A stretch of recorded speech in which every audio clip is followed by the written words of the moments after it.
చంద్రబాబు నాయుడు విచిత్రంగా మాడుతూ ఉంటాడు.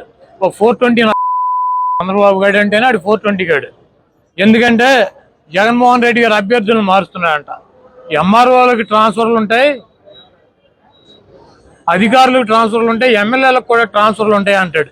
మరి వీడి 420 గాడు 78లో కుప్పంలో పోటీ చేశాడు, చంద్రగిరిలో పోటీ చేశాడు 78లో కాంగ్రెస్ పార్టీ తరఫున. కుప్పం నుంచి చంద్రగిరి 110 కిలోమీటర్లు. ఈయన పోటీ చేసిన చంద్రగిరి నుంచి కుప్పం 110 కిలోమీటర్లు, కర్ణాటక బోర్డర్లో తమిళనాడు బోర్డర్లో ఉంటుంది అది. మరి వీడు ఎట్లా ట్రాన్స్ఫర్ అయ్యలేడండి? చంద్రగిరి నుంచి కుప్పం వీడు ఆఫీసరా, వీడు అధికారా, వీడు ఎమ్మెల్యేకి వెళ్ళలేదా?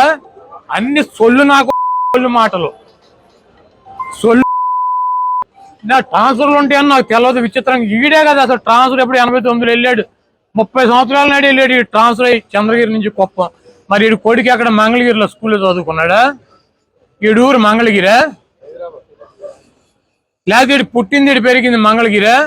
మరి ఈడేటో వచ్చాడు పప్పున మంగళగిరి పోటీ చేయడానికి ట్రాన్స్ఫర్ అయ్యి రాలేదా?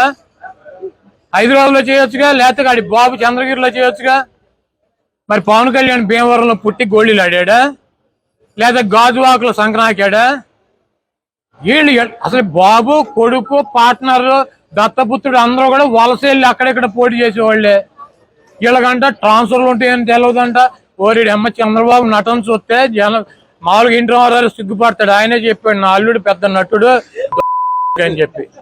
కాబట్టి ఈ ట్రాన్స్ఫర్లు ఇవన్నీ పిట్ట కథలు, ఇవన్నీ చంద్రబాబు నాయుడు చెప్పినా కూడా నడవదు.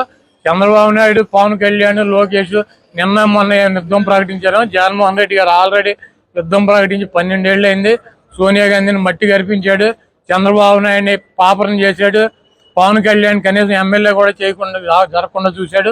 ఈరోజు చంద్రబాబు నాయుడు, పవన్ కళ్యాణ్, లోకేష్ మేము ఎమ్మెల్యేలకు గెలిస్తే చాలు, ప్రతిపక్షం వస్తే చాలు అని వాళ్ళు యుద్ధం చేస్తున్నారు. వాళ్ళు జగన్మోహన్ రెడ్డి గారితో యుద్ధం చేసేదేంటి?